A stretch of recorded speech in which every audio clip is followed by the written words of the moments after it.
बंधुओं, व्यंजन संधि के क्रम में हम कुछ प्रमुख व्यंजन संधियों के विषय में जानेंगे। पहला है जश्त्व संधि। यह इस संधि में वर्गों के प्रथम वर्णों के स्थान पर उसी वर्ग का तीसरा वर्ण हो जाता है। पाणिनि सूत्र है झलाम जशो अन्ते। नियम इस प्रकार से है, पद के अंत में क, च, ट, त, प के बाद कोई भी स्वरवर्ण तथा वर्गों का तीसरा चौथा वर्ण एवं य, र, ल, व, ह में से कोई वर्ण आए तो प्रथम वर्ण के स्थान पर उसी वर्ग का तीसरा वर्ण क्रमशः ग, ज, ड, द, ब हो जाती हैं। अब उदाहरण से आप समझेंगे कि किस तरह प्रथम वर्ण के स्थान पर उसी वर्ग का तीसरा वर्ण होता है।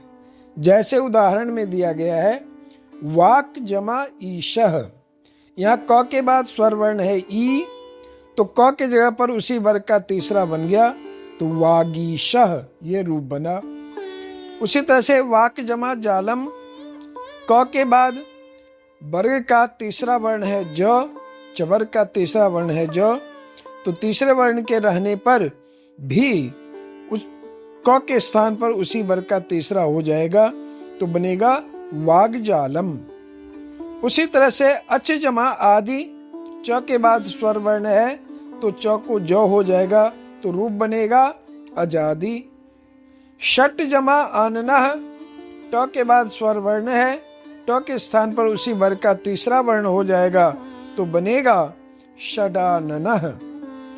सम्राट जमा गच्छति, ट के बाद वर्ग का कवर का तीसरा वर्ण आ गया ग, तो ट को ड हो जाएगा तो बनेगा सम्राड गच्छति। अगला है जगत जमा ईशः, त के बाद स्वर वर्ण है ई, तो त को उसी वर्ग का द बन जाएगा तो बनेगा जगदीशः। भवत जमा रथः, यहाँ पर त के बाद यर लव में से र है इसलिए त को द हो जाएगा तो रूप बनेगा भवद्रथः। सुप जमा अंतः, प के बाद स्वर वर्ण है अ, तो प को उसी वर्ग का तीसरा वर्ण ब बन जाएगा तो बनेगा रूप सुबंतः। वाक जमा विवादः, क के बाद व वर्ण है तो क के जगह पर ग हो जाएगा तो रूप बनेगा वाग विवादः आदि। अब इस संधि पर आधारित कुछ अभ्यास कार्य दिए जा रहे हैं। आप सब पहले खुद उत्तर लिखें, फिर दिए गए उत्तर के साथ उसे मिलाएं। अभ्यास प्रश्न है प्राक जमा एव, अच जमा अंतः, षट जमा वादने, उत जमा देश्यम, अप जमा जह,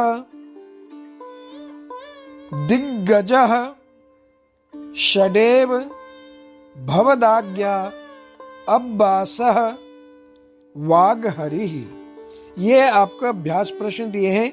इसमें कुछ विच्छेद करने के लिए दिए गए हैं और कुछ संधि करने के लिए दिए गए हैं। ध्यान पूर्वक आप संधि और विच्छेद करके पहले खुद परखिए, फिर उत्तर के साथ मिलाइए।